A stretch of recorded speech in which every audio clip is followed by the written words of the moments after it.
persilakan kepada evangelis.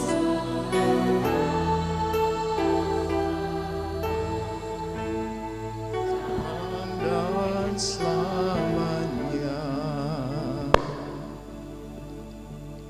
Mari kita berdoa.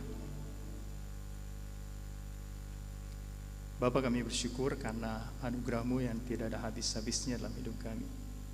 Kami bersyukur karena Engkau masih memberikan kepada kami ada anugerah, ada kekuatan, bahkan ada sukacita.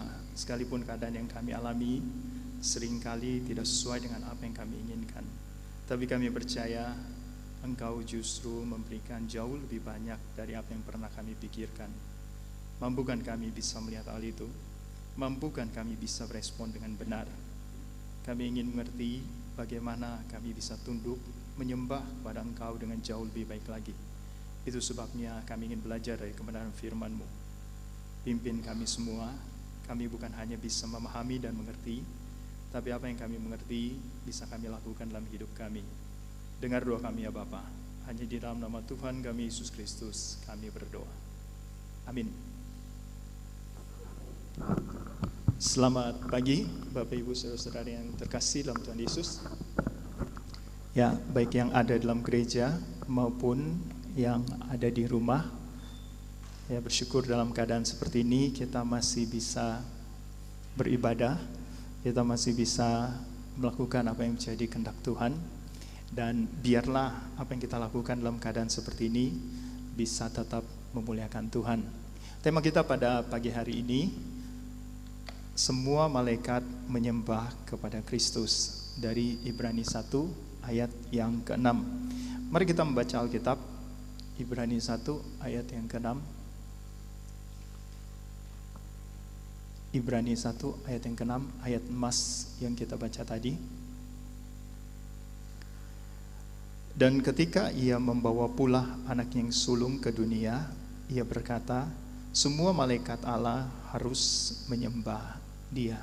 Dan ketika ia membawa pula anak yang sulung ke dunia, ia berkata, semua malaikat Allah harus menyembah Dia. Maka biar ayatnya ini betul-betul jadi ayat emas, saya bacakan bahasa Yunaninya, biar kedengaran ada emas-emasnya gitu ya. Hotan de palin eisagaf gagei, ton prototokon eistein oikumenei, legei kai proskine satozan autoi, pantes angeloi teu. Di dalam PowerPoint yang saya kasih sebenarnya di situ tuh ada bahasa Yunani. Sengaja saya pakai bahasa Yunaninya karena ada hal yang agak berbeda dengan di dalam terjemahan bahasa Indonesia. Karena di dalam bahasa aslinya itu ada keunikan tersendiri, yaitu jadi bahasa Yunani itu urutan kata-katanya itu sangat menentukan. Kalau umumnya di dalam bahasa kan biasanya ada subjek, terus kemudian ada predikatnya, biasanya predikatnya kata kerja, ada objek. Itu urutan yang umum kalau kalimatnya lengkap. Nah, di dalam kalimat yang kita baca tadi ini, khususnya kalimat terakhir yang di dalam bahasa Indonesia terjemahkan semua malaikat Allah harus menyembah Dia. Nah, di dalam bahasa Yunaninya justru dimulai dengan kata yang berbeda. Dimulai dengan kalimatnya itu kai proskine satosan autoi. Itu proskine satosan autoi itu artinya menyembah Dia. Baru kemudian kalimat pantes angeloi teu, semua malaikat Allah. Harusnya kan subjeknya itu semua malaikat Allah, harusnya di depan, tapi justru enggak. Semua malaikat Allah ini itu ditaruh di belakang, karena yang mau ditekankan oleh penulis Ibrani bukan malaikatnya sebenarnya, tapi menyembah Dianya, menyembah Allahnya yang ditekankan. Itu sebabnya kalimat itu ditaruh, kata-kata itu ditaruh di depan. Jadi ini ya, Ibrani 1 ayat 6. Ibrani 1 ayat 6 ini itu diambil, dikutip dari Mazmur 97 ayat yang ke-7. Ini lebih aneh lagi ya. Saya bacain ya, Mazmur 97 ayat yang ke-7. Semua orang yang beribadah kepada patung akan mendapat malu. Orang yang memegahkan diri karena berhala-berhala, segala Allah sujud menyembah kepadanya. Kalau di dalam Ibrani 1 ayat 6 yang kita baca tadi kan itu dibilang itu semua malaikat menyembah dia. Tapi kutipannya Mazmur 97 ayat ke-7 bilang segala Allah sujud menyembah kepadanya. Dalam bahasa Ibrani di bagian bawahnya itu bicara hal yang sama juga. Yebushu kol obdei vesel ha mit halalim ba alilim ha syatau lo kol Elohim. Wah, itu agak sulit dibaca gitu ya. Karena vokalnya itu yang titik-titik entah di atas atau di bawah terlalu kecil kayaknya. Saya coba baca begitu ternyata memang agak susah. Butuh iman untuk bisa membacanya. Ada yang saya garis bawahin hijau gitu ya. Itu kalau di dalam bahasa Indonesianya Mazmur 97:7 segala Allah. Kalau di dalam bahasa Ibraninya kol Elohim. Ya, kol itu seluruh, semua, Elohim itu Allah. Sama persis. Nah, di sebelah kanannya itu bawah saya kutip dari Septuaginta. Itu bahasa Yunani. Ini sedikit berbahasa aneh gitu ya. Berbahasa aslinya. Septuaginta itu terjemahan Perjanjian Lama dalam bahasa Yunani. Nanti kita lihat ada perbedaan sedikit di dalam Septuaginta. Kalimat terakhirnya aja ya karena kepanjangan gitu ya. Ini agak mirip dengan di dalam Ibrani 1 ayat 6. Tapi di bagian bawahnya itu ya.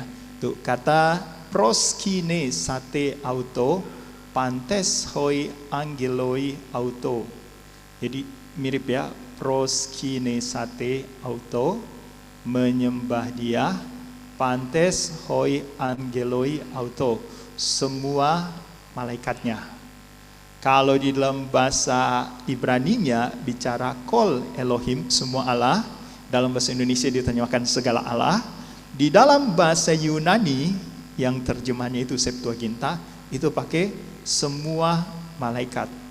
Nah, ini nih yang Septuaginta inilah yang dikutip oleh penulis Ibrani.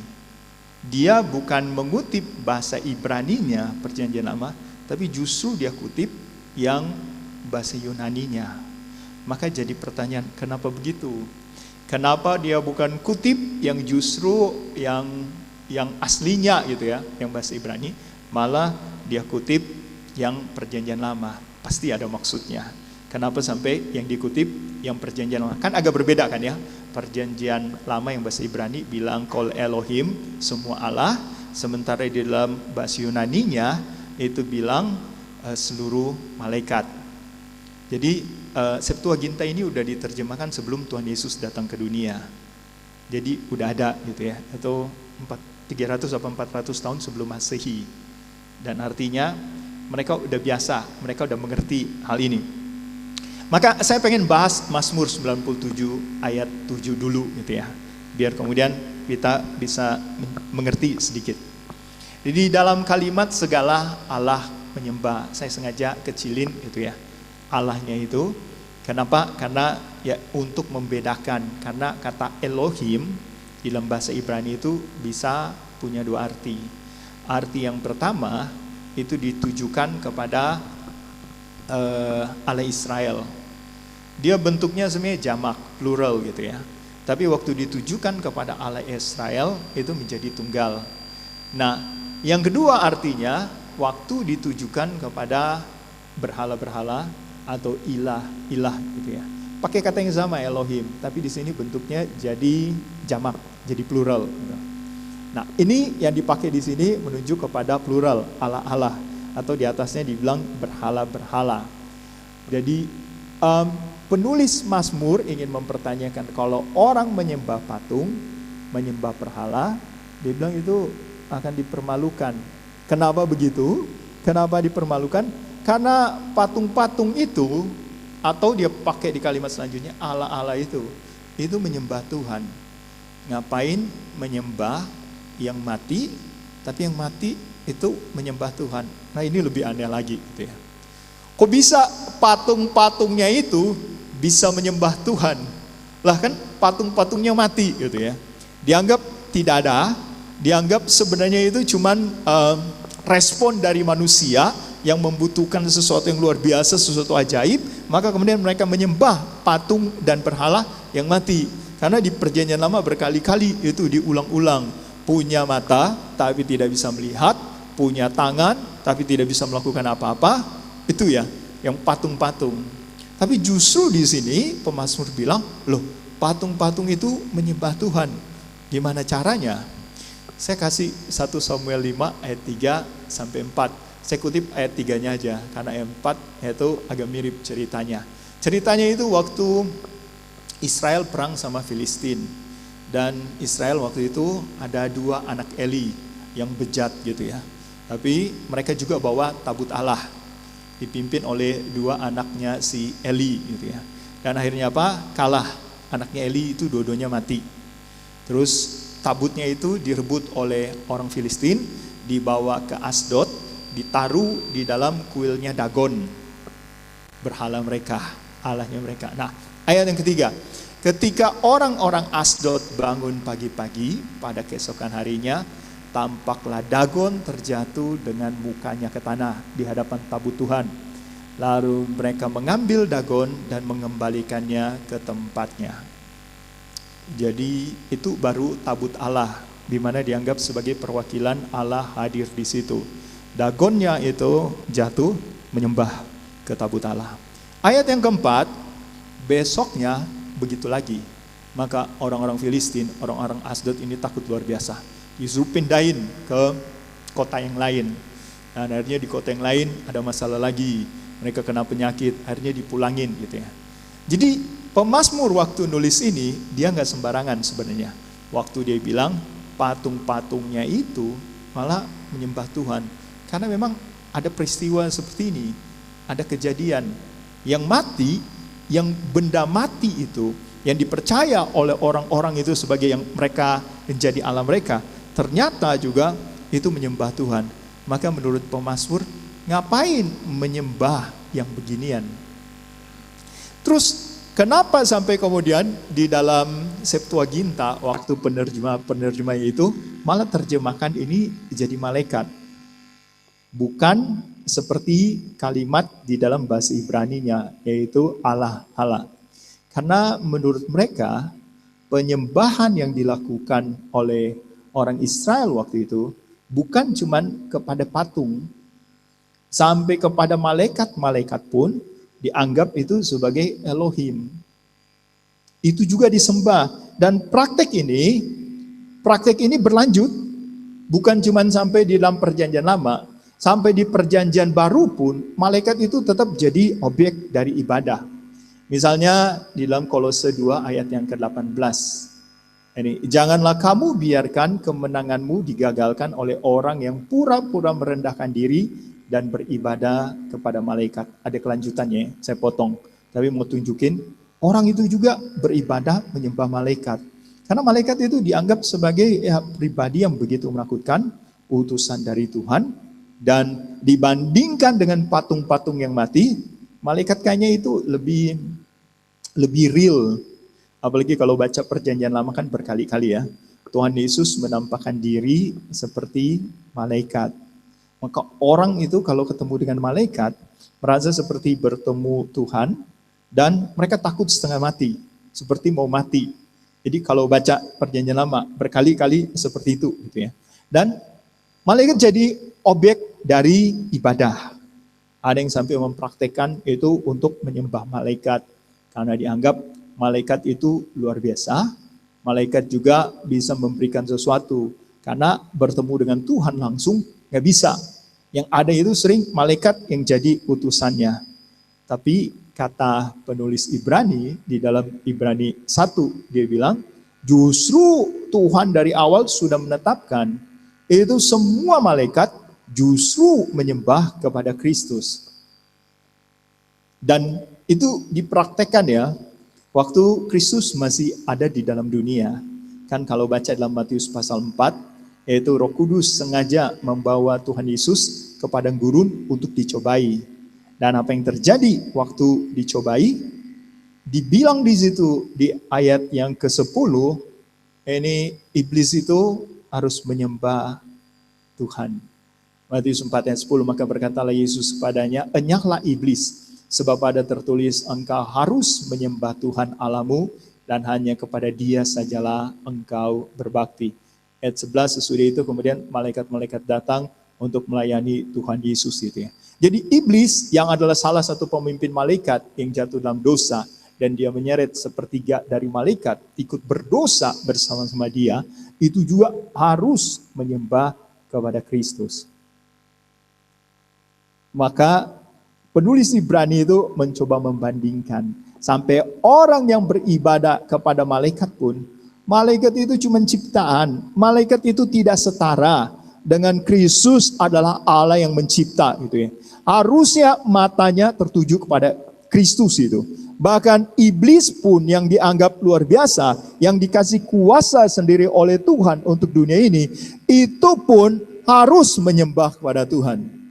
Dan itu kalimat dari Kristus sendiri. Ketika terakhir iblis itu menawarkan dunia ini menyembah dia, kata Tuhan Yesus, enyahlah iblis, engkau harus menyembah Tuhan Allahmu, dan bukan cuma menyembah hanya kepada Dia sajalah engkau harus berbakti.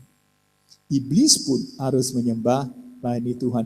Dan terjadi kan ya, iblis melayani Tuhan kan, cuman iblis gak tahu aja kalau dia sedang melayani, meskipun melayaninya di dalam pengertian tanda kutip gitu ya. Jadi, tapi iblis ikut berperan di dalam menggenapi apa yang menjadi keinginan dan yang menjadi apa yang menjadi rencana Tuhan. Nah, ini agak menakutkan gitu ya. Karena orang mulai pikir, masa sih seperti itu gitu ya. Kan sepanjang Alkitab, Tuhan itu bisa pakai siapa saja kan ya. Orang yang tidak percaya pun dipakai Tuhan, dikasih kuasa, bahkan Tuhan bilang hambaku. Itu, nah termasuk iblis kan, ikut berperan di dalam menggenapi rencana Tuhan, penyalipan Kristus. Itu kan iblis ada perannya juga kan ya, ikut melayani kan ya. Meskipun ya pelayanannya itu tanda kutip ya, itu nggak benar gitu ya. Jadi seluruh malaikat itu bukan cuman yang tidak jatuh dalam dosa, tapi yang jatuh dalam dosa pun itu ya, iblis sama seluruh pengikutnya itu harusnya menyembah Tuhan dan berbakti kepada Kristus. Ini kalau kemudian kita bisa memahami hal ini, perbandingan yang dibuat oleh penulis Ibrani, maka kita bisa melihat sebenarnya betapa luar biasanya Kristus. Masalahnya di dalam hidup ini, banyak orang itu lebih takut kepada setan. Itu jadi masalah ya, daripada takut kepada Tuhan. Gitu ya. Padahal ya setan itu cuma malaikat yang berdosa. Cuman bukan Tuhan mencipta iblis, mencipta setan, bukan. Tuhan mencipta malaikat jatuh dalam dosa. Karena kalau baca di yang tadi saya bilang ya, di Wahyu, sebenarnya kutip di Wahyu, itu dibilang si naga itu menyeret sepertiga bintang. Kemudian perang sama Michael. Kalau saya dalam pikiran itu sering agak ini gitu ya, agak suka membayangkan gitu. Saya bayangkan karena si Michael itu namanya kan diambil oleh orang-orang Itali gitu ya. Jadi kayak Michelangelo, Leonardo, Rafael, Donatello, itu kan orang-orang terkenal di Itali gitu ya. Kemudian dijadiin kura-kura ninja sama yang kartun itu gitu ya. Karena masa kecil saya kurang bahagia, kadang suka nonton kartun, maka saya bayangin itu orang Italia perang pakai pizza kayaknya gitu. Jadi ketemu dia sama si Lucifer. Lucifer sebenarnya itu bahasa Latinnya dari namanya si bintang timur gitu ya. Namanya nggak ada sebenarnya, itu cuman dinamain karena di dalam Vulgata Alkitab bahasa Latin pakai kata itu ya. Bintang timur itu si Lucifer, akhirnya terkenal namanya Lucifer. Padahal sebenarnya nggak dikasih tahu si iblis namanya siapa. Akhirnya dinamain semua orang-orang Lucifer, taruhlah benar ya. Akhirnya dinamain Lucifer, maka ketemulah si Michael dengan Lucifer. Ciao, buongiorno, Lucifer. Pakai bahasa Itali. Nggak ada yang ngerti ya bahasa Itali. Sorry gitu ya. Kebanyakan makan pizza mungkin. Terus perang lah mereka. Itu kan perang akhirnya di Wahyu bilang kalah gitu ya. Iblis sama sepertiga itu. Mereka diusir dari sorga. Dan itu kemudian yang membuat gitu ya, dikasih kuasa di dunia ini, orang itu kemudian jadi kelihatannya takut gitu ya. Dengan yang dikasih dianggap penguasa yang bisa mengacaukan dunia ini dan kemudian bisa mencobai kita, bisa kemudian nakut-nakutin kita. Padahal yang harus ditakuti itu yang lain. Itu Tuhan sendiri yang disembah oleh seluruh malaikat. Tapi orang berdosa nggak ada takut-takutnya. Ya kan, kita kalau berdosa kan sering nggak takut kan ya. Takutnya itu kan cuman akibatnya kan ya. Coba lihatlah di TV. Orang kalau udah salah kan biasa-biasa aja kan. Karena belum terbukti kan ya. Padahal dia udah tahu udah salah kan ya. Baru kemudian udah terbukti, dibuktikan di pengadilan baru, wah saya menyesal, saya bersalah. Udah kayaknya begini-begini baru menyesal. Waktu melakukan nggak ada penyesalan kan. Kalau di depan penyesalan, itu namanya pendaftaran katanya kalau di depan, bukan penyesalan. Depan pendaftaran, memang akhir itu baru penyesalan gitu ya. Ya, malaikat ya. Kenapa kita harus takut kepada malaikat gitu ya? Justru yang harus disembah itu Tuhan. Karena malaikat-malaikat pun itu menyembah Tuhan. Jadi iblis pun dengan kekuatannya itu tidak berdaya kepada Kristus. Maka bagian terakhir, jadi suatu pertanyaan, bagaimana dengan kita? Di dalam hidup kita, saya bukan mempertanyakan menyembah siapa, dan saya pertanyakan dulu menyembah apa. Karena di dalam Mazmur 97 ayat yang ke-7 tadi yang kita baca, itu pemazmur mempertanyakan gitu ya, yang benda mati, berhala, patung, itu pun menyembah Tuhan. Tapi di zaman sekarang, itu orang tetap sama menyembah berhala. Mungkin bukan berhala dengan seperti patung dan yang lain-lain gitu ya. Karena kita orang Kristen udah bertobat, udah percaya, ya udah gak pakai berhala-berhala gitu. Tetapi berhala modern kan masih ada kan ya. Dan di dalam keadaan pandemi seperti ini, mungkin berhala modern jauh lebih kita harapkan. Dan bahkan kita mengharapkan berhala modern itu dari Tuhan yang kita sembah. Apa itu berhala modern? Gak enak diomongin. Saya anggap kita tahu sama tahu lah. Maksud saya apa gitu ya.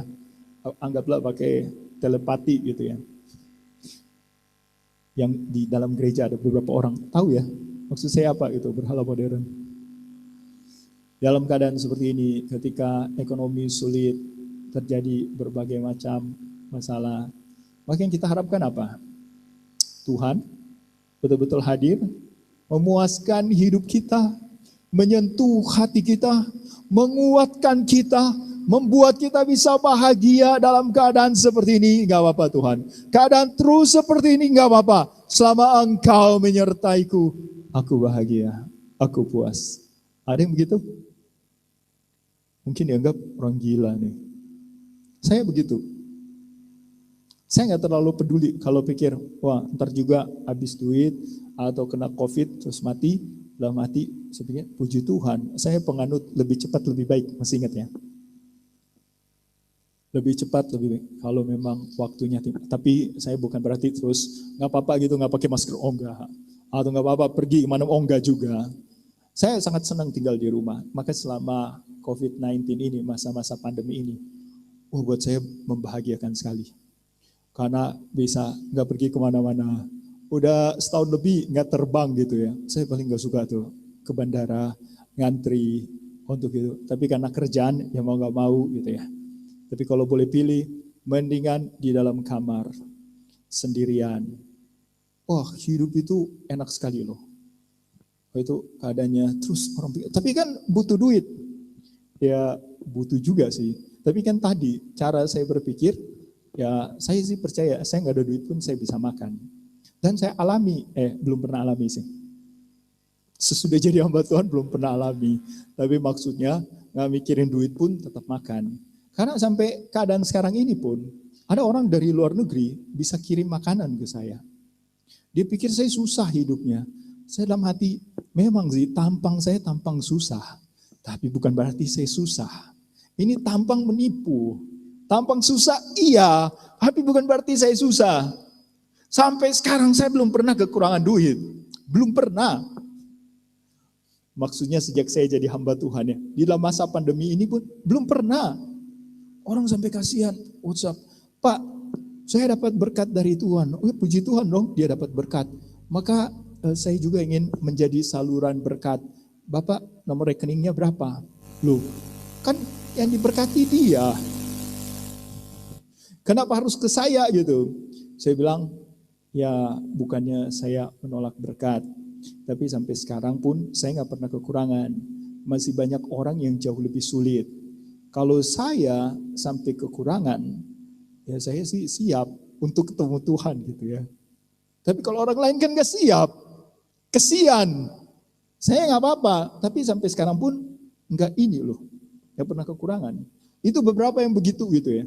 Saya kadang pikir, apa memang kalau perhatikan tampang saya memang kayaknya tampang susah memang sih. Apa kurang senyum kalau khotbah, maka mulai sekarang saya khotbah harus senyum, menunjukkan saya nggak kekurangan, biar orang nggak kasihan kepada saya. Yang kasihan banyak banget gitu ya. Apalagi kalau baca, dengar yang minta doain. Orang kalau minta saya doain dalam kesulitan, saya bilang, saya kalau doain orang biasanya mati loh. Kalau orang udah susah apa, itu biasanya mati. Mau nggak tetap saya doain? Jangan deh Pak kalau gitu. Itu cara saya menghindar. Tapi kenyataan betul loh. Yang sakit-sakit gak parah gak mati-mati. Kalau ke saya, mati loh. Terus orang WhatsApp lagi. Wah bersyukur ya Pak udah mati. Lah mati saya pikir-pikir. Kok dia bersyukur ya? Emang saya pencabut nyawa apa gitu ya? Temenan sama itu tadi ya. Yang kita sembah itu apa? Yang kita pikirkan. Yang bisa menolong dalam hidup kita. Yang memuaskan hidup kita. Yang menjadi jalan keluar dari hidup kita itu apa? Keadaan berubah. Kalau kemudian Tuhan memberikan kepada kita berkat yang berlimpah. Sampai kemudian, wah hidup ini akhirnya saya bisa keluar dari segala kesulitan ini. Kalau itu yang kita pikirkan. Sebenarnya kita nggak menyembah Tuhan. Kita menyembah kepada berhala. Yang kita pikir bisa jadi jalan keluar dalam hidup ini. Saya sih nggak percaya. Karena saya udah perhatikan. Orang yang berkelimpahan pun, hidupnya ternyata nggak bahagia juga. Itu ya, dalam keadaan seperti ini, orang punya banyak duit pun, mau jalan-jalan kan nggak bisa. Entah karena dia takut, atau karena memang keadaannya nggak bisa. Ada yang maksa gitu, wah ke Bali. Di Bali nggak ngapa-ngapain, nyesel. Ada yang cerita begitu kan, karena udah terpaksa gitu, pengen liburan, akhirnya liburan ke Bali. Nggak kemana-mana di Bali. Mendingan di rumah, terus ngelihat gambar-gambar Bali. Lebih murah.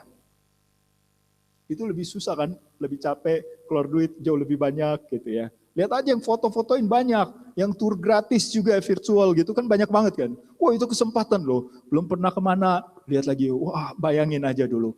Nanti ya kalau saya di surga pasti jauh lebih baik dari ini. Tapi bayanginlah kira-kira yang bagus-bagus seperti ini. Ini kesempatan semuanya, gratis untuk bisa banyak melihat yang indah. Tapi kalau orang menyembahnya beda, ya bisa lihat itu. Yang akhirnya dia pengen cari jalan keluar. Dan datang kepada Tuhan sih. Doanya sama terus itu terus, Tuhan kapan berubah? Ada yang sampai nangis-nangis tanya ke saya, Pak, Tuhan itu di mana? Di mana kasih Tuhan? Kenapa dia izinkan semua terjadi? Ini masih Kristen ya, pertanyaannya masih bagus. Kenapa dia izinkan masih pakai kata begitu? Saya dari dulu berusaha menyembah Tuhan. Waktu awal-awal saya tetap menyembah Tuhan. Saya tetap berdoa. Suami saya kita berdoa, tetap berdoa. Biar Tuhan bereskan ini. Tapi ya, ini udah mau setahun. Kenapa tetap begini? Usaha kami udah hancur-hancuran. Udah nyerah. Terus dia bilang, saya nggak lagi berdoa. Saya nggak lagi menyembah Tuhan. Saya dengar begitu, menyedihkan gitu ya. Kenapa ya? Tuhan dijadikan kelihatannya bukan subjek dari penyembahan, tapi cuman objek. Subjeknya itu sesuatu dari Tuhan untuk merubah semuanya. Kalau menurut saya ya, Tuhan mau rubah keadaan ini gampang sekali. Dalam hitungan detik, dia berubah, langsung berubah. Tapi dia nggak mau. Buktinya kan terus begini kan.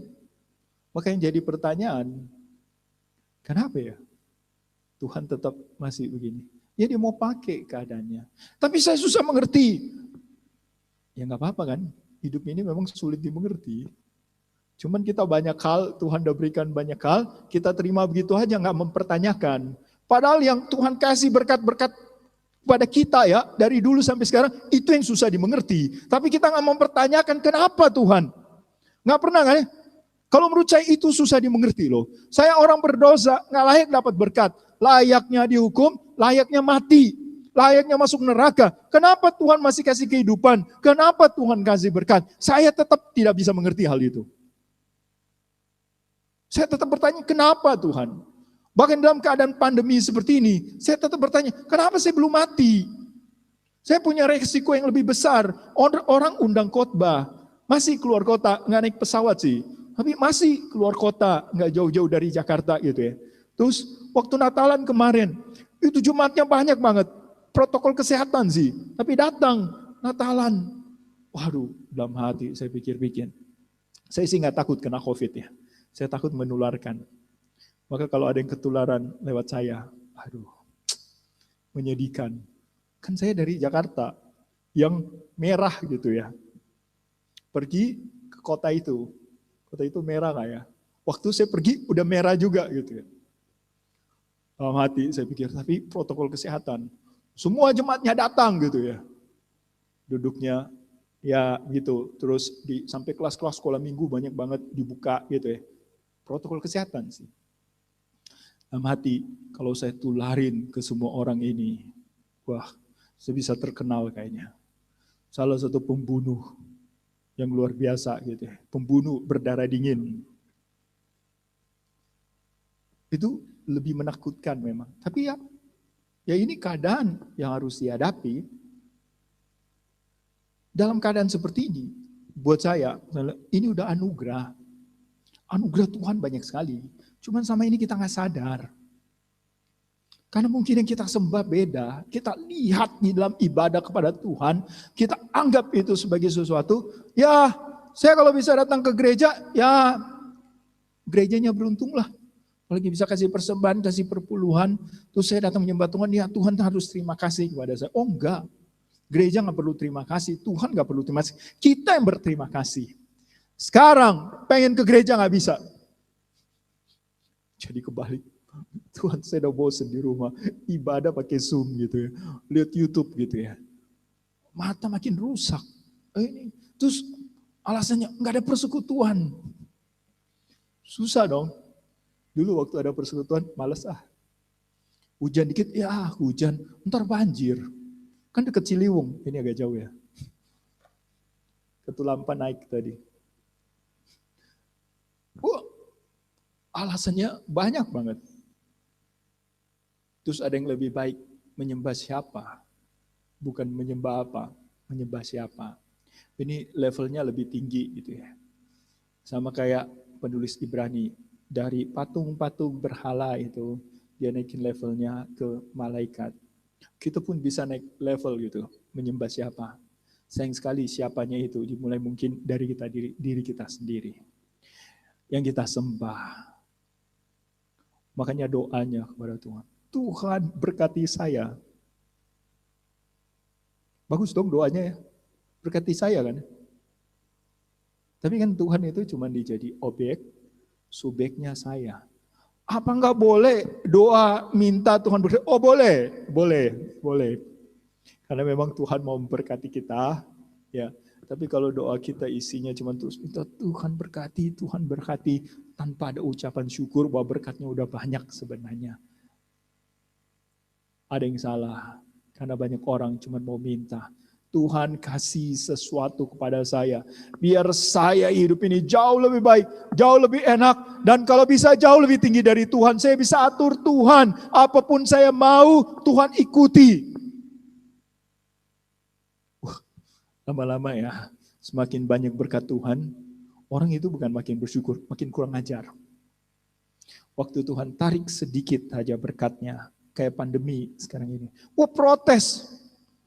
Tuhan, kenapa engkau berubah? Engkau kan kekal, tidak boleh berubah. Sekarang kenapa berubah? Dulu kasih banyak, sekarang kenapa didiskon? Saya memang suka diskon sih ya. Tapi jangan begini, jangan kasih ke saya yang diskon. Saya belanja aja yang diskon. Ini sekarang Tuhan pakai diskon. Diskonnya nggak kira-kira, 90%. Ada yang didiskon sama Tuhan 99%.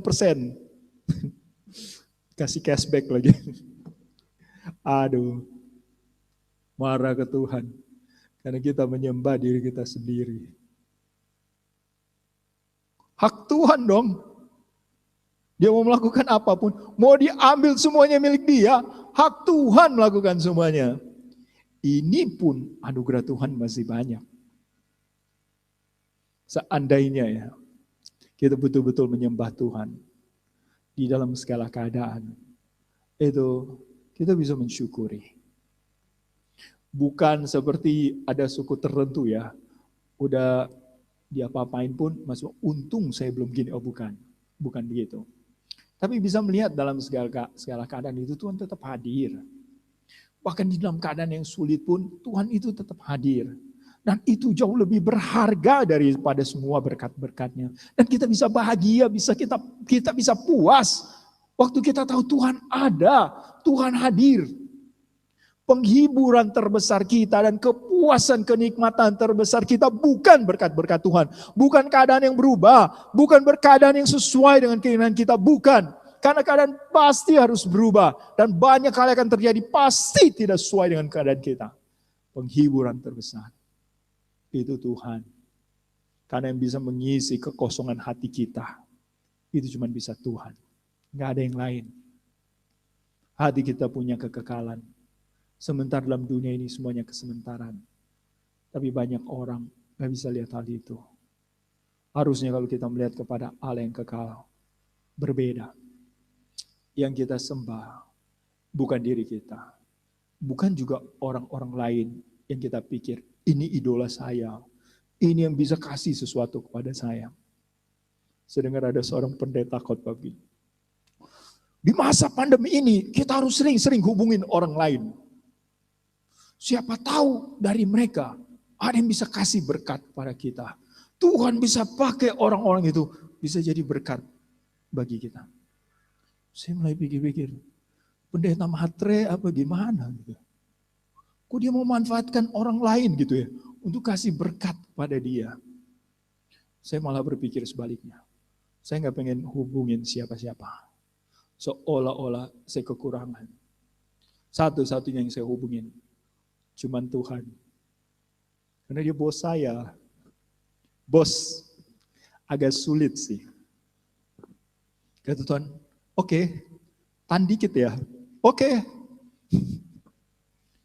Tahan dikit. Masalahnya bagi Tuhan, satu hari itu 1000 tahun. Ampun, gitu ya. Tahan dikit aja, beberapa detik aja waktu Tuhan. Kita susah sekali gitu ya. Cuman tahan dikit. Tapi kalau kebalikannya, kita ingin memuliakan Tuhan. Kita tahan lama-lama juga, kita kuat. Melakukan sesuatu yang lebih lagi, kita tahan diri kita. Wah, saya kuat bisa menahan semuanya. Untuk melakukan yang jauh lebih berharga untuk Tuhan. Apalagi kalau harus suruh berkorban. Kita bisa tahan diri kita untuk enggak melakukan hal itu. Tapi kalau Tuhan, enggak boleh lama-lama Tuhan. Ada yang salah dalam hidup kita. Kalau sampai malaikat pun itu menyembah Kristus. Kita harusnya menyembah dia juga. Sampai kalau baca di Wahyu bagian terakhir, dalam kekekalan nanti, itu digambarkan. Tuh, semua malaikat berdiri mengelilingi takhta. Terus tua-tua keempat makhluk yang kerubim itu hanya. Itu tersungkur di hadapan takhta itu dan menyembah Allah. Ada ayat selanjutnya di ayat 12, itu pujian mereka. Mereka betul-betul menyembah. Menyembah itu, pasti kita harus sering dengar ya. Ada yang bilang bukan soal posturnya, bukan soal apa, terserahlah bagaimana menafsirkannya. Tapi bagi saya, menyembah itu melibatkan keseluruhan hati, pikiran kita, tunduk kepada Dia. Kepada Tuhan yang harusnya jadi pusat. Bukan kita lagi dengan keadaan kita. Kalaupun berharap dalam penyembahan kita, Tuhan bisa berubah. Ada yang salah juga. Allah itu kekal. Ketika kita menyembah Tuhan, harusnya kita yang berubah. Kita dibawa untuk bisa melihat dari sisi Allah melihat.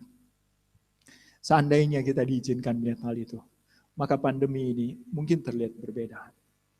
Kita bisa lihat dari sudut Allah melihat. Ada awal, pasti ada akhirnya. Kita nunggu kapan akhirnya. Saya sih nggak menunggu kapan akhirnya, karena saya menikmati keadaan seperti ini. Maka kalau orang suruh berdoa biar cepat berakhir, aduh, nggak enak banget doanya. Tapi kan kalau gereja-gereja tertentu udah ada pokok doa syafaat, justru puji Tuhan di sini nggak ada. Jadi paksa harus doain begini. Saya nggak doain berakhir, sorry ya, agak berbeda. Yang susah sekali, sorry juga. Saya nggak doain berakhir. Yang saya doakan, orang-orang itu dapat kekuatan. Karena ini kesempatan bagi kita untuk betul-betul takluk, menyadari kita bukan siapa-siapa. Siapapun kita yang diberkati Tuhan luar biasa, kita bukan siapa-siapa dan gak bisa apa-apa. Dalam keadaan seperti ini. Cuman dikasih si engkau itu ya, namanya fit. Engkau fit. Lebih bagus daripada corona ya. Saya suka dipanggil coronal. Dengan corona, beda tipis. Begitu diganti bahasa Inggris, coronavirus disease, COVID. Wah, lebih enak dengarnya di telinga saya. Dibandingkan cuman corona aja gitu ya. Kita nggak berdaya. Sama anak perempuan dari Spanyol, kita pun nggak berdaya. Sudah tahu, La Niña. Ini pakai nama yang atur ini gitu ya. Yang buat saya bingung ya, kenapa dinamain La Niña, El Niño, tahun depan nanti El Niño. Tahun ini El Niño kan itu the boy, ini the girl gitu ya. Itu ya, cuma dengan anak perempuan aja memporak-porandakan cuaca dan banjir di mana-mana. Siapa yang bisa berhadapan dengan itu? Kita ya tidak berdaya. Harusnya dalam keadaan seperti ini gitu ya, kita makin tunduk. Bukan pengen ngatur Tuhan, Tuhan harus begini, harus begini, harus begini. Harusnya kita lebih tunduk lagi, sadar, iya Tuhan, saya sadar, saya tidak berdaya, saya bukan siapa-siapa. Selama ini berkat-Mu terlalu banyak, saya lupa diri selama ini. Saya pikir saya yang jadi pusat dalam hidup ini. Saya pikir saya yang harus disembah, saya pikir saya yang harus terkenal, saya yang harus luar biasa, orang harus mengakui saya, bukan. Ada ini harusnya membuat kita sadar, Tuhan yang harus diakui. Dia berhak melakukan segala sesuatu.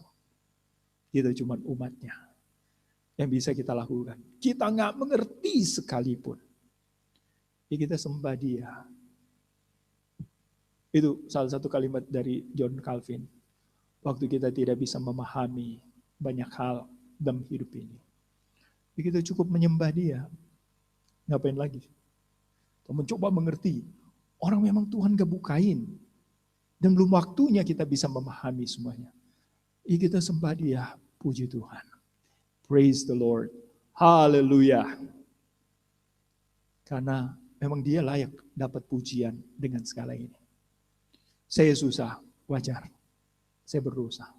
Saya sakit, wajar. Saya berdosa. Yang gak wajar kalau selama ini sudah diberkati. Tapi saya itu tidak betul-betul menghargai berkat itu. Maka mari kita mulai dari yang paling kecil.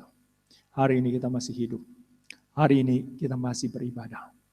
Mari kita anggap itu sebagai anugerah Tuhan yang luar biasa. Seluruh dunia susah. Bukan cuma kita sendirian yang susah. Seluruh dunia dalam keadaan sulit sekali. Tapi dalam keadaan seperti ini, Tuhan tidak pernah meninggalkan kita. Masih ada anugerah. Maka maukah kita berespon pada Tuhan dengan cara yang berbeda? Bukan berusaha atur Tuhan lagi. Tapi usaha taklukkan diri kita. Menyembah Dia. Mengakui Dia sebagai Allah yang luar biasa. Hidup kita bisa berubah. Kita bisa melihat dengan cara yang berbeda. Kesempatan-kesempatan beribadah bisa jauh berbeda lagi. Kita betul-betul bisa menikmati. Dan yang kita pikirkan bukan lagi betapa bosannya, betapa susahnya hidup ini. Tapi betapa indahnya kesempatan yang masih Tuhan berikan. Apalagi yang bisa saya lakukan. Sebagai bukti saya menyembah Dia. Apalagi saya bisa lakukan. Untuk menunjukkan kepada dunia. Tuhan saya luar biasa. Mari kita berdoa.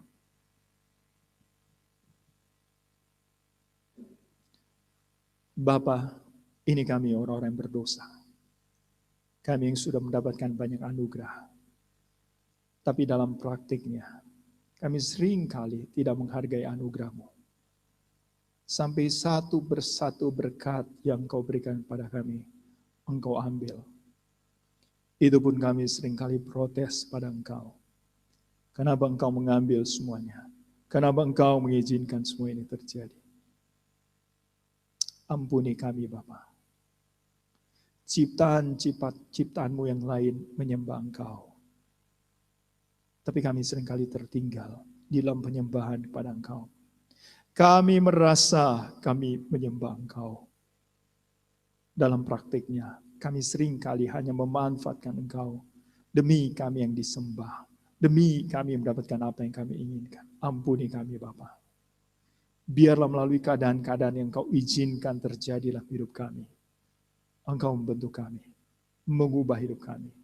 Kami bisa memandang kepada Kristus Tuhan kami, yang bukan hanya menyelamatkan kami, tapi menyertai kami dan tidak akan meninggalkan kami. Membuat kami juga bisa melayani. Kami bisa menjadi berkat. Di dalam keadaan seperti ini kami bukan mengasihani diri kami sendiri lagi. Tapi kami bisa melihat begitu banyak orang dalam kesulitan tanpa Tuhan. Engkau bisa memakai kami. Ini doa kami. Dalam nama Tuhan Yesus kami berdoa. Amin.